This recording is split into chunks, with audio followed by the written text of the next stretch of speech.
Greetings, I'm Brigitte Mars. Today I am dressed as the Urban Fairy. I live in Boulder, Colorado, and I'm right in front of Elephant Magazine's headquarters. And we're going to talk about some wild, wonderful, edible and medicinal plants that are right outside the door. All right, so I've known Brigitte for many years, and Rainbow, your daughter, and I grew up here in Boulder. And so this is Elephant HQ. We got this last July, and when we came here, everything of our landscaping was perfectly manicured, watered like crazy every night, and probably sprayed with pesticides, which is a fancy word for poison. And since we're an environmental organization, we want to be good to Mother Earth, and she can be good to us. It's now springtime, and it's time to weed. And I have no idea what I'm doing from a mindful perspective. And we did this great video with you a year ago or two about sort of what weeds you can leave and what you can put in your salad. And I eat dandelions to this day, ever since then. And I got stung by a nettle that day, which hurt for a little while. So I called up my local fairy godmother, and I said, please advise us, and then we can hopefully advise and influence the world. So is it possible to have beautiful professional office landscaping without pesticides? Well, I think really what we need to do is re-educate people, because people think the sign of a good land keeper or homeowner is to have an, as Greenpeace puts it, an antiseptic pea-green lawn that everything's the same size. It's very uniform. And nature is really full of diversity, and I believe that trying to control nature and, spray and weed, it's really kind of a sterilization of her. And even though someone might think that their pesticides are only affecting them, they all end up in our water and our air, and it's certainly not the type of environment we want for our pets and our children. So speaking of pets, I got Redford right here, and Redford likes to eat the grass around here. And then there's bunnies and there's all kinds of animals. So maybe you could lead us around the yard and point out, like, some things probably should be weeded, like they're invasive or something. They don't play well with others. I don't know. And maybe what can we keep and what can we eat? And we have a garden out front. Like, okay. Do you mind just taking us around and telling us what to do? I'm so delighted. I'm cool. Dedicated to showing people what plants are edible and medicinal. And so we just need to walk right outside the door and see some beautiful roses right here. And rose petals are edible. If you think your yard has been sprayed, you want to wait at least 2 years before ingesting those plants. But I garnish rose petals in salads. I use them on top of cakes. If you harvest they're so beautiful. And any variety, as long as they're not sprayed, is edible. They're said to open the heart chakra and promote feelings of love and empathy. I usually break off the little white portion there, which is a little bitter, and then sprinkle that. So roses are also hydrating for the skin. They're used to make rose water. And then in the fall, you get rose hips, which are high in bioflavonoids and vitamin C. Where's the rose hips? They won't come till after the flower's been fertilized and the ovary swells. But it's part of the flower. It's the seed. It's the fruit that contains the seed. And it's in the same family as apple. Apple, peaches, plums, cherries are all in the rose family. Apricots, nectarines. Wow. Okay, so that's roses. Roses. And do I need to trim all the dead parts, although I'm not seeing dead parts, but trim those? It is a good idea to trim parts because it's stressing the plant. It's trying to put energy into saving that. Great. So just a few words about this little plant. There's a legend that when God was naming all the plants, the last plant spoke out and said, "Forget me not." And God said, "That shall be your name." They're not really used medicinally. They are in the same family as comfrey.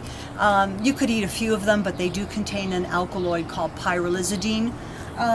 So eating a few, maybe a garnish as a salad, but not an everyday edible plant. And then, so it's like typically in an office setting, we would weed all this. Should we keep this kind of thing? Well, you're going to get beautiful edible blue flowers on here. What are these? Called harebells. And they're wonderful salad garnishes and cake decorations. And it's said that fairies like them a lot. So we can eat pretty much anything here? Well, no, not everything. Okay, good. Not everything. Everything is something. Because it's really easy to walk through nature and say, oh, that isn't anything. But everything is something. So this right here, you need to taste this. The taste is sour. It's yummy. It's like lemony. It's super good. Yes, and it's actually in the same family as buckwheat. It's called oxalis, and it's sour, and so sour plants are usually good for the liver. Oh, super good. You could put this in salad. When I was a kid. It's bringing me back to near Mapleton. And look how easily it's growing. I mean, I would certainly add this to your salad. Now, it does contain some oxalic acid, which is also in spinach, so you don't want to overeat it, but I think it's good to eat a wide variety of colors and a wide variety of flavors. What about the grass right there? You know, the grass is actually what I pull up out of the garden. I pull it up and I use it as mulch for the other plants. Okay. Right now we're using 1/3 of our nation's water supply to water grass. Right. So I just use the grass as mulch, and I just read the other day that a lawnmower produces as much pollution as driving your car for 50 miles. So if we put those two facts together, anyone who's going through a drought, just get rid of grass, plant some useful stuff. You'll save 1/3 of your water. You spend some of that water watering your garden or whatever, and then reduce smog and pollution and asthma and all that. Absolutely. Without the lawnmowers. And you know, lawnmowers are noisy, and they are toxic for the people who are mowing, and they scare the fairies, I'm sure, and all the nature spirits that you want around. So, you know, it's really crazy. People will pull these fresh, free, edible plants out of their yard and then have iceberg lettuce imported from California on a big truck. Right. Which is we just don't know. They haven't seen you. This plant right here, this is actually something I rip out. Because the roots are tough. No, go ahead and smell it. It's called Tree of Heaven, Ailanthus annuum. It smells like peanut butter. I like it. Crush it. Well, the problem with it is that it uproots the foundation of your house. Right. It was brought here by the pioneers to create a shade tree, but it can uproot your house, and our condo had to pay $600 to have 2 removed, so we don't want that. Sorry, we might leave that one little out. sumac. Okay, so yeah. Anything else in our yard you want to look at? Yes, right here. 2 things. Okay, so if we could look at this right here, we can certainly talk about dandelion. So, So this right here is called prickly lettuce, Lactuca cereola, and it is the ancestor of lettuce. The leaves look a lot like a dandelion, but it has these prickles underneath. And this could be eaten when it's young, under 10 inches tall, as lettuce.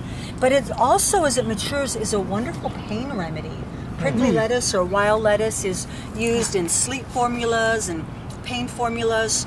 So there you go. If I pull a leaf, you'll see that it exudes a little bit of white sap. Wow. And sometimes they call this lettuce opium. The plant can you can collect it as a gunk and let the water evaporate, and then some people smoke it. Huh.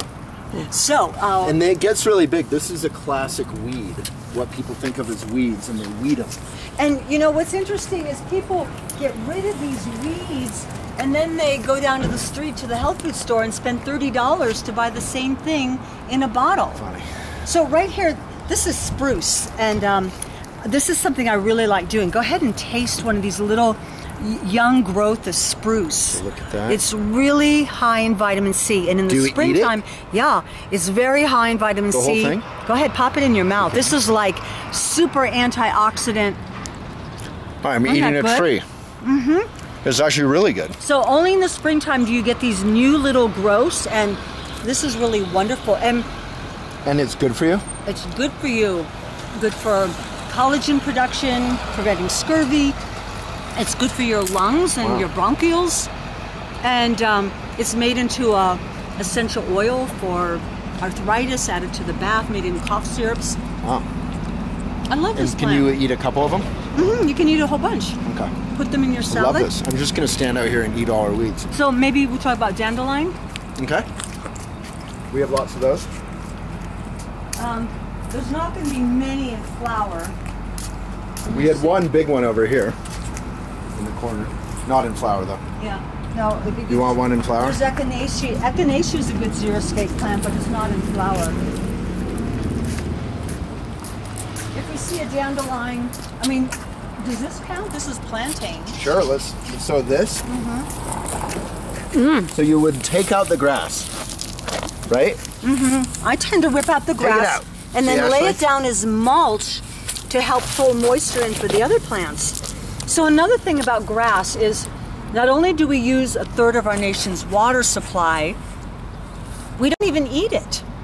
You know, of course you could make wheatgrass or something, but this fine plant right here is called plantain, Plantago major.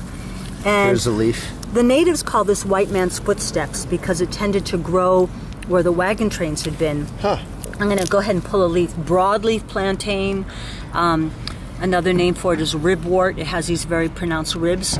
Plantain is a wonderful herb for poultices. So if you just got stung by a bee or sprained your ankle, you could crush the plant up, mix it with a little water, and put it on the bruise or the wound. It's great for spider bites, gum infection. It's used a lot in making salves. Gum infection, so like you could chew it? You could chew it, you could crush it up and like stick it against your gum. It's also a wonderful tea for recovery after surgery. Sorry. So, you know, my philosophy is, you know, rather than seeing the weeds as enemies, they're allies. And another practice people might think of is, you know, collecting water that they throw away, like water that you would pour down your sink from like rinsing a head of lettuce or some cooled water from cooking an artichoke. There's a proverb I'd like us all to remember that says, if you have water to throw away, throw it on a plant. So what if everybody just had a, you know, vat that they collected water in and then opened the door and watered some raspberry bushes or some, you know, wild lettuce or some basil. So Ashley, who's filming right now, brought a big bowl in and we keep it in our sink. And if you're not using soap, you know, you're just rinsing your hands or whatever, rinsing a dish, then that water goes in there and we water our plants. And we can do that out here too. That's beautiful. And since, you know, sometimes we take a bath with just water, you know, collect that water and give it to the plants. So we just all need to be more cognizant on how we are using nature's resources and learning the weeds, learning to eat them, not importing things from far away that are less nutritious. And I love the feeling that when I make a salad, everything was growing like 5 minutes ago. That makes you feel like a superhuman. So one final question. Still blows my mind that we can do this and that America can do all this without pesticides. That would be such a big change. Save our water, use our clean water or dirty clean water, pesticide-free water. But finally, dog pee. Is it bad for everything or is it okay for everything? You know, it's moisture and it's part of nature. So, you know, I don't see that as a problem. Now, dog poop you don't want in your food, but dog pee, if you have water to throw away, throw it on a plant. Alrighty. I think... Dandelion? Oh. The kale flowers over there? Where's that? There's kale flowers. Yeah, we got a little garden here from Urban Farm Company. And Ashley just replanted that. Oh, good. We've put new seeds in. Okay, super. Yeah. So I guess the final question is, if you look at this, it's kind of ugly. Right. We put this nice cool bench out there. Ashley, get the bench in there. Right. We lock our bikes up around it. Oh. This is all gravel. And a Oh. lot of people just put gravel down and there's nothing, and then they would weed all the grass and get rid of it. Well, we need to keep in mind that So what should we do with this? having growing things provides oxygen in Get our down polluted here. cities.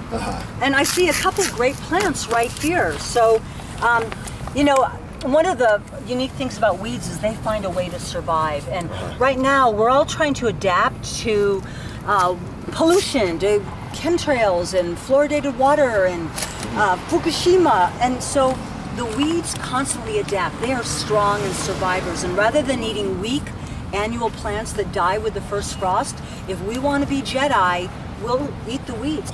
Well, thank you, Brigitte, for your wisdom as always. Thank you for coming by Elephant. Thank and you. Those of you who watch this and want to learn more, Brigitte has wonderful books, wonderful website. What else? Your app? A phone app called iPlant, and check it out, BrigitteMars.com. All right. Blessings. Well, thank you, Brigitte, Thank you, as Waylon. always.